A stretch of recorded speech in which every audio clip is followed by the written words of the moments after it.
You're listening to In Our Voices. I'm Helen Vixnens. I'm your guest host, sending out well wishes to Nikinji Toure, who's the regular host of this show. And I'd like to say thanks to Mike for being a wonderful engineer today. He's way ahead of me every time I look up. So I've got on the line Minister Deborah Chambers, who's the Senior Director of Strategic Partnerships and Community Engagement at the Central Union Mission. And welcome to the show. Thank you. I was inspired to create this show not just about food and women's nutrition, but to talk about nourishment, because I believe that the love and spirit and especially from your the mission where you work, that very much a Christian-based place for people to become nourished, both through food and through counseling and support and that kind of thing. So I was wondering if you could tell us about how you got involved in the Central Union Mission and what kind of work happens there. Well, sure. I got involved about 13 years ago. My husband used to work at the mission, and I became involved in some of their fundraising activities, and so got to see a side of poor and vulnerable and homeless people that I'd never been exposed to before. So I fell in love quite quickly through that process. Mm-hmm.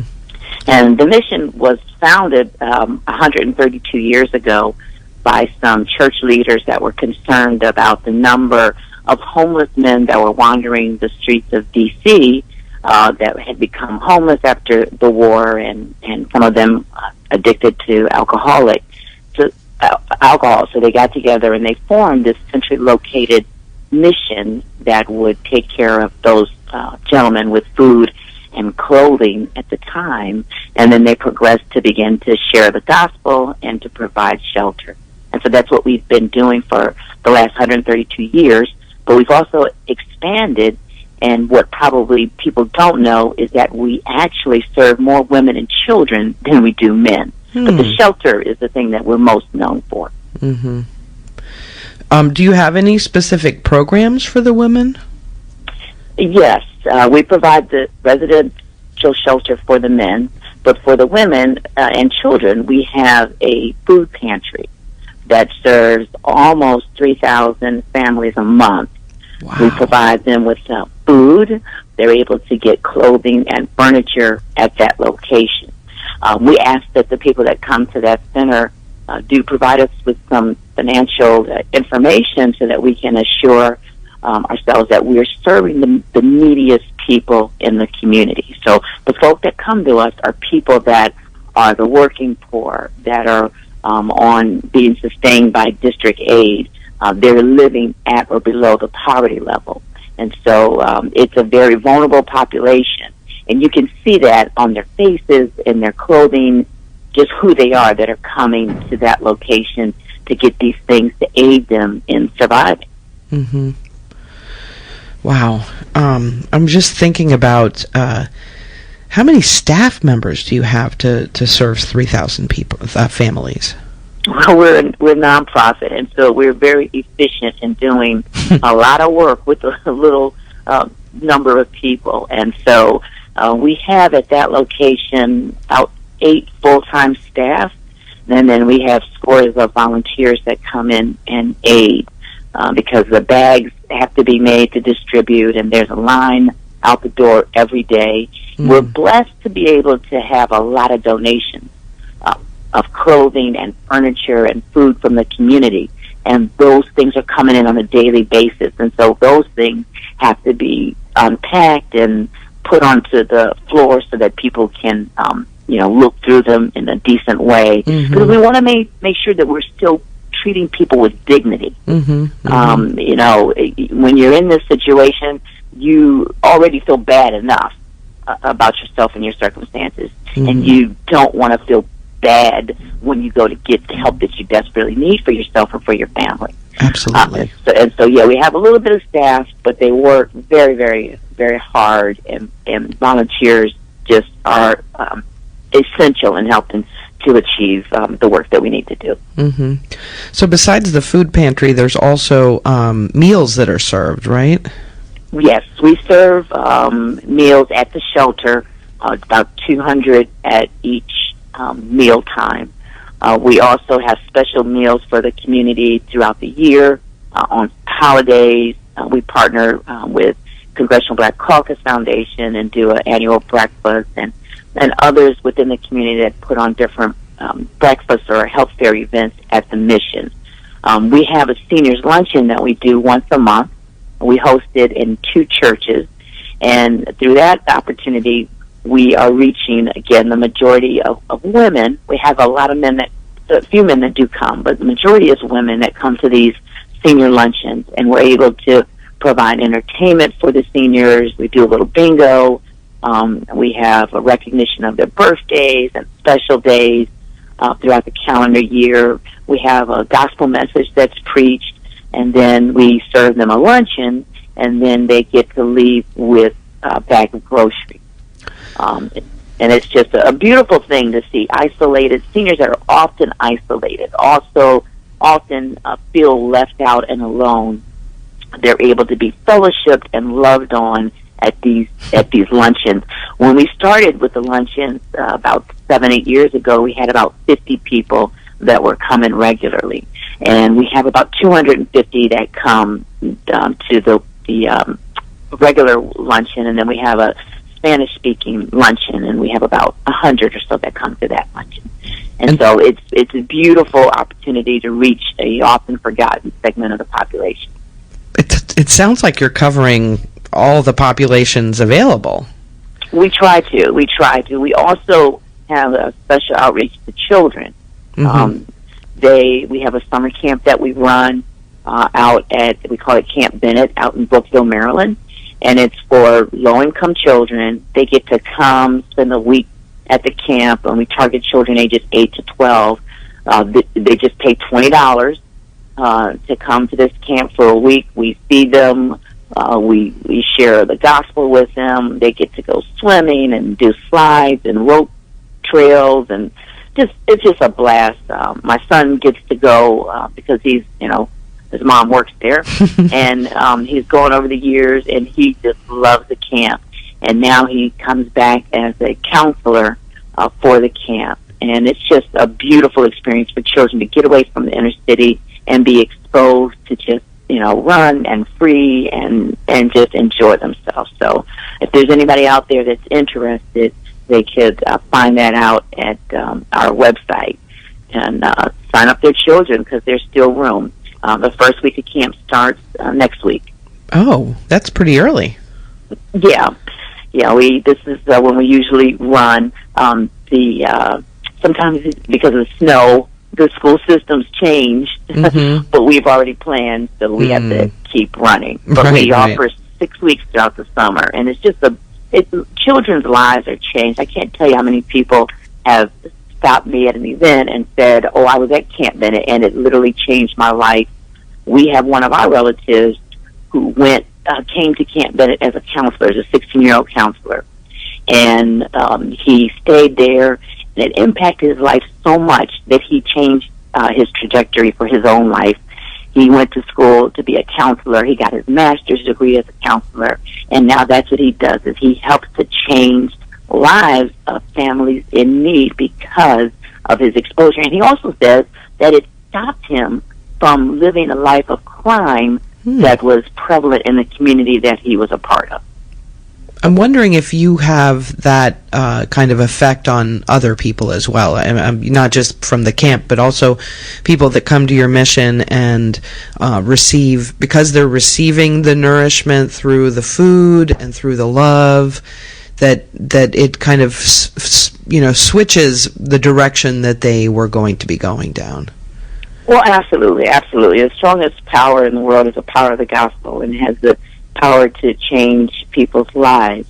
And it's not that we are preaching to people, but the gospel is best spread by what people can witness. And so we are compelled at the mission by our faith to do these things. We don't compel people to proclaim faith, to receive the services that we offer. But when you're touched by the love and the way that you're being treated and the way that you're being cared for, yes, it does make a difference. It does impact you, and it does change lives over and over again. When I first came to the mission, I was just astounded by watching the transformations take place, because you'll see a man come in and he's down on his luck. He's been beaten and battered and bruised.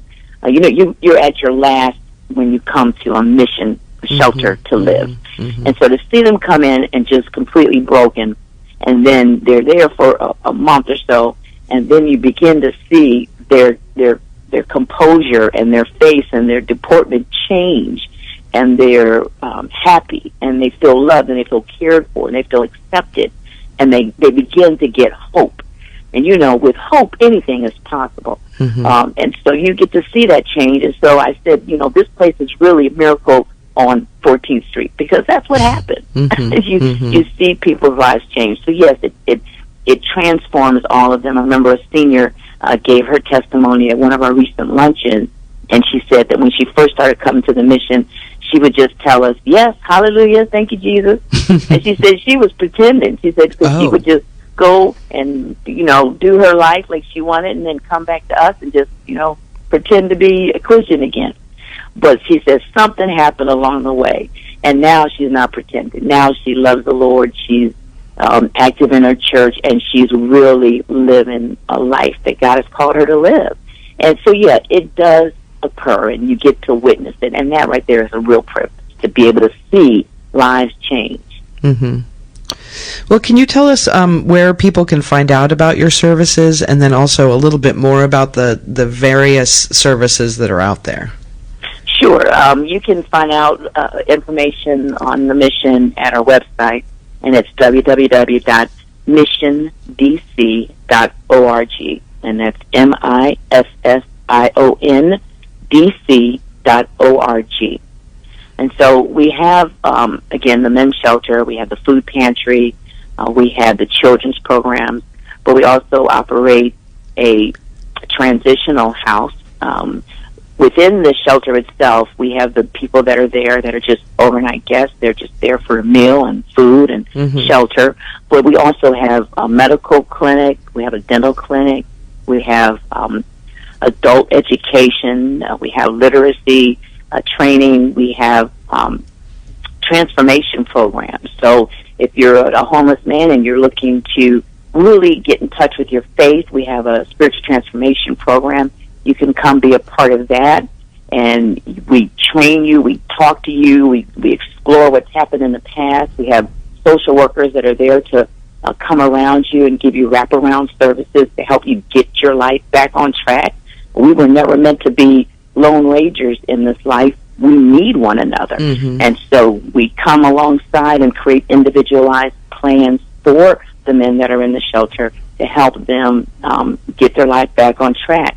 And then we have a transitional house that once you've kind of gotten it together, let's say you want to go back to school or you need to go through a trade program, we can move you into the transitional housing so that you have more independence and are able to continue to get your life back together. We have work programs that are available. Once you graduate from one of the other transformational programs, you're able to go into one of our work programs and learn a trade. We have a ready-to-work program, ready to bake, ready to cook. We partner with DC Central Kitchen so you can develop culinary skills. We partner with different bids in the district so you can learn about landscaping and street cleaning. We have our own internal program where you can learn how to bake muffins through Mission Muffins and then go get a job at a bakery. It's all about getting right with yourself and with your Creator, and then getting right with society and becoming productive and being able to sustain your own life. And so we're able to do this through these other programs that help to empower people so that, as they say, it's not a handout, it's a hand up. Wow. We're there to give the handout, but we also want to give you the hand up if you're ready to make that next step. I'm really wanting to know more about how can I help. I mean, is there a way to volunteer? How can I bring donations to the organization? Yes, yes. We relish all of those things. We relish our volunteers. That's available on the website, missiondc.org. We have opportunities at all of our locations. Donations are desperately needed. We are a private organization, and so we don't receive federal funding or district funding. All of our funding is received through individual gifts, and it's amazing what a little bit can do. So whether it's $10, $20, $50, our average gift size is $75. And so that enables us to provide all of these services. So to partner with this effort and giving financial contributions is significant, because that's the only way that we can survive. And I don't know if you are familiar with the recent Time study, but the rising number of homeless in the district are families and children. And so we have seen an almost 50% increase in the demand for services at our various locations. And the increase has not been so in the finances. So while the demand has increased, our financial support has not increased. So that's a huge need for us right now. The mission has always evolved to meet the needs of the community, because we're here to serve them. And so as their needs change, our programming and services change. And so we're at this critical juncture where we're trying to help enable people and empower people to turn their lives around, but we've got more and more coming, and we need more and more support. You know, we are all called to help one another.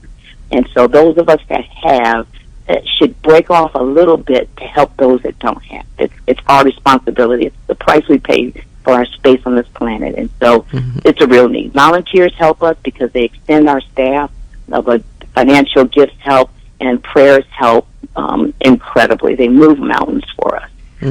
Recently, there's a significant gift that was made to another nonprofit that's going to go a long way in helping them. We need those same type of large gifts to be made to us as well, because we are changing. And these are our brothers. These are our sisters. They're our family that are in these shelters, that are in these situations, and we can help. I saw on your website that there's something called an executive lunch or dinner, and I was wondering if you could tell us about that. Yeah. The name's sometimes a little misleading. Executive just means that it's something that is hosted by our executive director, Mr. David Treadwell. And we have lunches and dinners where our donors, our community stakeholders, our volunteers, folks that are interested in learning more about the mission can come in for a lunch, a dinner with our executive staff, and then hear some of the testimonies of those that have been in our program and get a tour of the building that we're in. We're at the Gale School. It's a historic building that's next to the government printing office off of Massachusetts Avenue, and we renovated it 3 years ago, and that's where the new men's shelter is. And so it's an opportunity for folks to just come.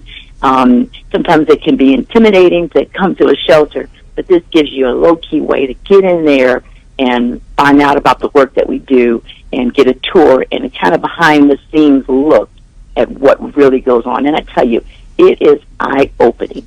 Because when you pass that homeless man on the street, you don't know anything about him, and sometimes it can be very intimidating to just, give him a quick dollar, not even look at him and go away. But behind every homeless person, there's a story. Right.